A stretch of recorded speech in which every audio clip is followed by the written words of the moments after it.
Oi, gente, Roberto Relubíscaro aqui. Por ser um estúdio muito antigo e tradicional, conta-se que a Paramount tinha meio vergonha, né, de produzir os filmes do Sexta-feira 13, lá nos anos 80, porque eram trash mesmo e eram muito atacados. O pessoal falava que eram filmes imorais e tal. Eles só não tinham vergonha dos lucros exorbitantes que eles tinham, né? Porque uma produção que era de US$ 1 milhão rendia depois 20 de lucro. Aí eles não tinham vergonha. Mas em 1982 eles resolveram colocar um fim à franquia. Tanto é que o Sexta-feira 13, parte 4, chama The Final Chapter. A gente sabe que não vai ser o capítulo final, mas na época era. Só que na verdade esse povo é bem picareta. Eles sabiam que não ia ser o último capítulo também, tá? Na verdade, isso é miguelança lá, usar uma de Miguel, 171. Porque assim, conta-se também que no roteiro original o Jason era decapitado no final, mas alguém da empresa, da produção, falou: não, não vamos decapitar, não, vai que a gente precisa dele para outra coisa. Sabe aquela história assim? E o próprio final do Sexta-feira 13, parte 4, fica em aberto. Tá? É um filme que tem bastante amor dos fãs, porque introduz a personagem do Tommy Jarvis, na época interpretado pelo garotinho Corey Feldman, né? Aliás, o ator que fez o Jason, ele contou já em várias entrevistas que o Corey Feldman era genioso, era um garoto terrível, né? Durante as filmagens. Na verdade, o Jason, ele contou também que o diretor Joseph Zito era difícil de engolir. Tem uma cena em que tem uma moça que vai morrer no lago, né? É um barato. Ela tá numa um bote assim, um negócio inflável. E por baixo, né? O Jason tá por baixo.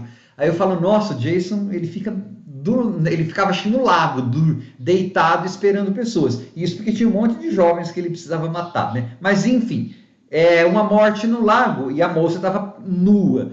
E é claro, né, gente, as histórias desses filmes se passam no verão, acampamento de verão. Mas imagina, durante o verão, esses acampamentos que eles usavam para filmar, cada filme é um, inclusive, esse é outro acampamento, outra locação. Durante o verão, esses lugares estavam ocupados. Então, as filmagens do Sexta-feira 13, quando é em acampamento que a gente vê, é tudo no outono e inverno. Então, é temperatura abaixo de zero. Você vê aquelas pessoas nuas nadando. Diz que a menina quase estava assim, tendo graus de hipotermia.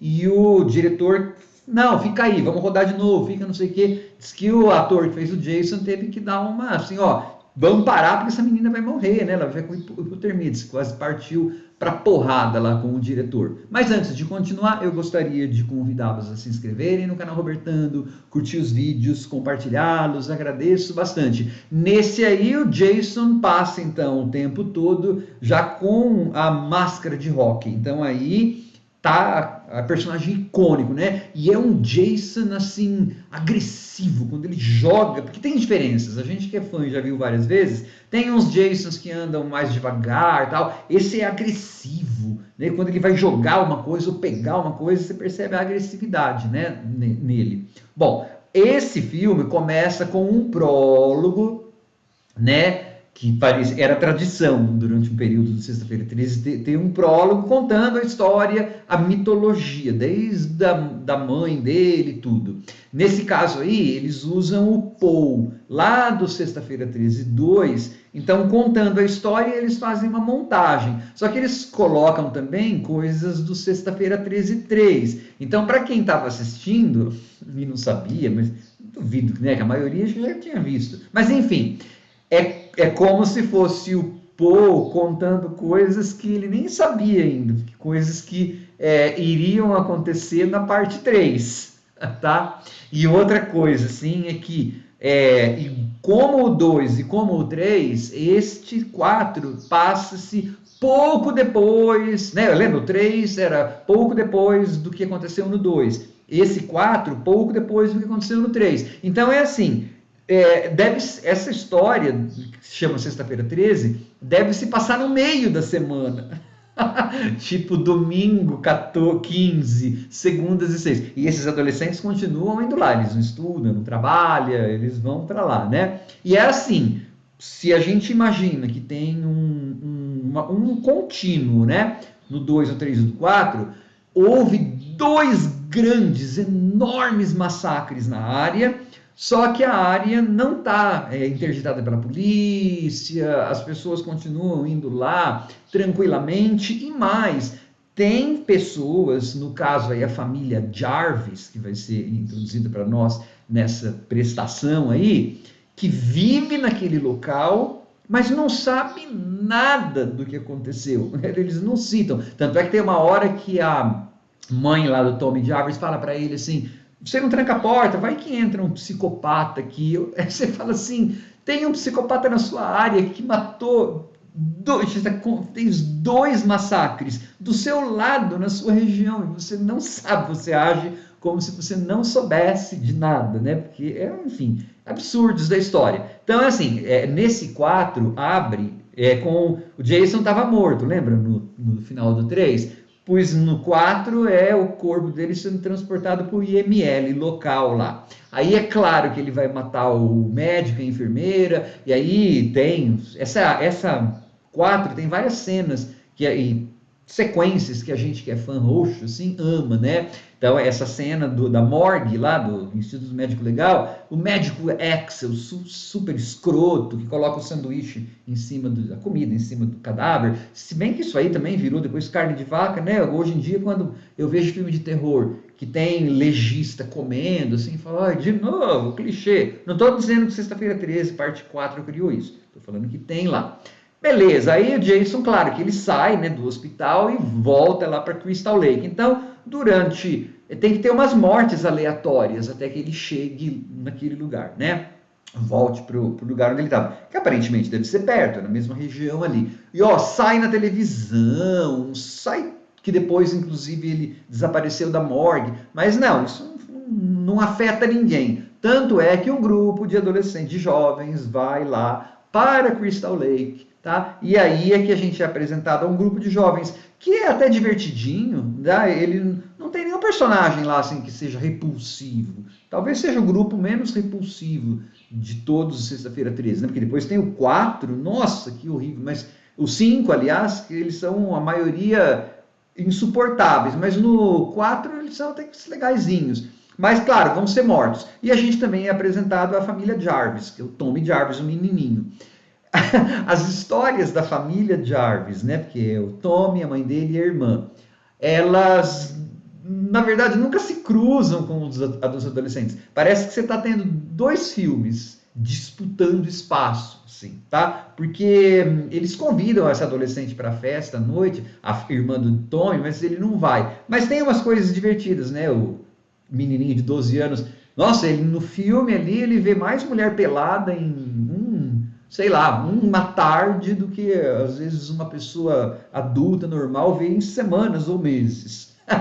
Mas isso é dos anos 80, né, gente? E aí, então, aparece também um cara que está buscando o Jason, ele está perseguindo o Jason para vingar a morte da irmã, que é a Sandra, que é aquela que estava na cama e morre com um arpão, na rede, aliás, morre com um arpão.